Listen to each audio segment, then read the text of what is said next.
We've all been there when you're scrolling social media and you're noticing that everything kind of looks the same, it's got the same cadence, and it just is becoming frustrating that it all is a sea of sameness.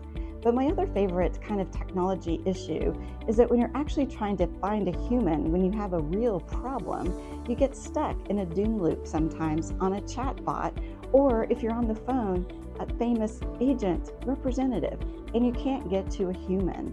And that is what we're going to be talking about today. We're going to cover 3 topics about how consumers are worried about the impact of AI, but how we're just kind of addicted to it and we're still using it, and ultimately, though, how the trust breaks down. And of course, at the end, we always talk about the so what, now what. Before we jump into the data, I have a favor to ask. If you enjoy this content, I would love it if you could share it with your friends and colleagues and hit the subscribe button if you're watching this on YouTube. It'll really help us continue to provide great content and get the message out about joy. The first area is the worry around AI. Now, this data may feel kind of perfectly predictable, but it's an important context to set the stage for the rest of the story. So 67% of Americans today are basically saying that it's too difficult and worry they can't tell the difference between real content and AI-generated content. And as consumers use more AI, our natural writing is becoming to sound like AI. So consumers are worried about that. The next is that consumers are also worried about AI's impact on livelihoods and jobs. We see that all the time in the headlines. But half actually are just worried in general that AI is moving so quickly. So this foundation of worry is what is actually beginning to erode some of the trust. So we have this conundrum in our next data point, which is consumers don't love AI, but they have trouble not using it. So the first data point is about half of consumers today say that they have replaced AI instead of using traditional search engines to find information.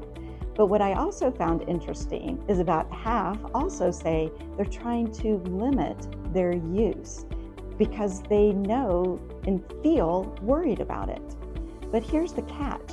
About 4 in 10 say it's just difficult to shut down their screens and to stop using social media and AI. So that paradox is they're kind of addicted to it, but they're worried about the implication. So this challenge between the two is where opportunity may lie. So the next issue is going to be the trust gap. Even though consumers are using AI quite a lot, it doesn't mean they trust the content and the output. We asked that question and only 26% of Americans actually trust the content. So that leaves the other 74% actually wondering about it altogether. But what that lack of trust leads to is more tension in the outcomes. And so as consumers are struggling with the new technologies faster, different features, different models, it's not really getting to the core issue of improving trust. So what's the so what, now what? When companies deploy AI tools that are consumer facing, we have to acknowledge that there's skepticism, doubt, and mistrust. Businesses that actually take the time, they don't hide AI, but they put a human face around it.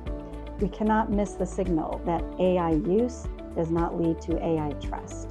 So use AI as the engine, but the trust has to start with the humans. Until next time.